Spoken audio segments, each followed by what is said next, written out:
রোগ বেমার বালা মুসিবত ঘরটার মধ্যে লাগেই থাকে, এমন হয় কিনা? কি করবেন তখন? ওই সময় আপনাদের একটা সবক দেয়া যায়।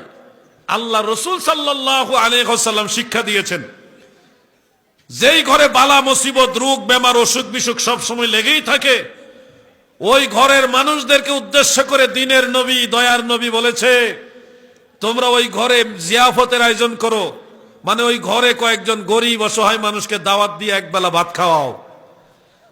এই গরিব অসহায় দরিদ্র মানুষগুলি তোমার ঘরে একবেলা খাবার খেয়ে যখন যাবে, দেখবে এরপরেই তোমার এই ঘরের বালা মুসিবত রোগ বেমার অসুখ বিসুখ কমে গেছে। সুবহানাল্লাহ বলেন। এটা ঘরের যাকাত।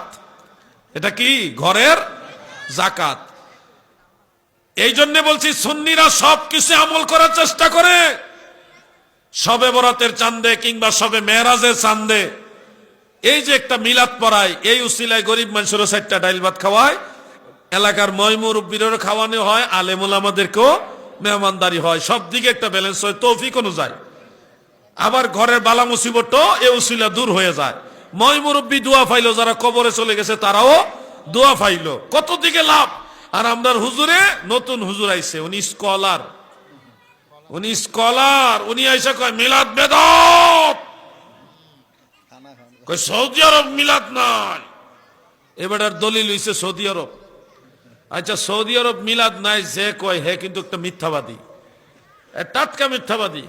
সৌদি আরবে মিলাদ আছে, মক্কা শরীফে মিলাদ আছে, রুসাইফাতে। যারা নিয়মিত থাকছেন তারা জানেন, রুসাইফা নামক একটা এলাকা আছে, ওইখানে প্রত্যেক সোমবারে বিশাল আকারে মিলাদ হয়, কিয়াম হয়। মদিনা শরীফও আছে। হ্যাঁ, রাষ্ট্রীয় পর্যায়ে আজ থেকে 150 বছর আগ থেকে, মানে 1925 সালের পর থেকে, 100 বছর হয় নয় মনে হয়, 1925 সালের পর থেকে সৌদি আরবে মিলাদ কিয়াম সহ বিশেষ অনেকগুলো সুন্নিয়তের বিষয় বন্ধ হয়ে গেছে।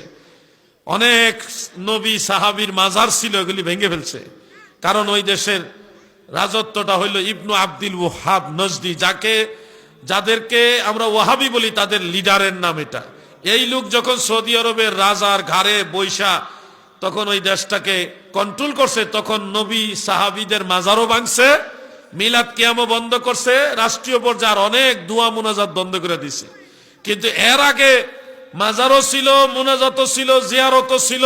জিয়ারত এখনো আছে, মুনাজাত ব্যক্তিগতভাবে আছে, আনুষ্ঠানিকভাবে নাই। মিলাদ এখন যার যার ব্যক্তিগতভাবে আছে, রাষ্ট্রীয়ভাবে নাই। কিন্তু এর আগে রাষ্ট্রীয় পর্যায়ে মক্কা শরীফে মিলাদুন নবী উদযাপন হইতো। মারহাবা বলেন। রাষ্ট্রীয় পর্যায়ে উদযাপন হইতো। এই দলিলগুলি আমাদের কাছে আছে। আমরা তো বলি শুধু ঈদে মিলাদুন নবী, শুধু ঈদ। কি বলি? শুধু ঈদ বলি, ঈদ। আমরা তো এর চেয়ে বড় শব্দ লাগাই না, শুধু ঈদ বলি। মক্কা শরীফের মুসলমানরা, আরবের মুসলমানরা বলতো ঈদুল আকবার, বড় ঈদ, মহান ঈদ, এটা বলতো আরবের মুসলমানেরা।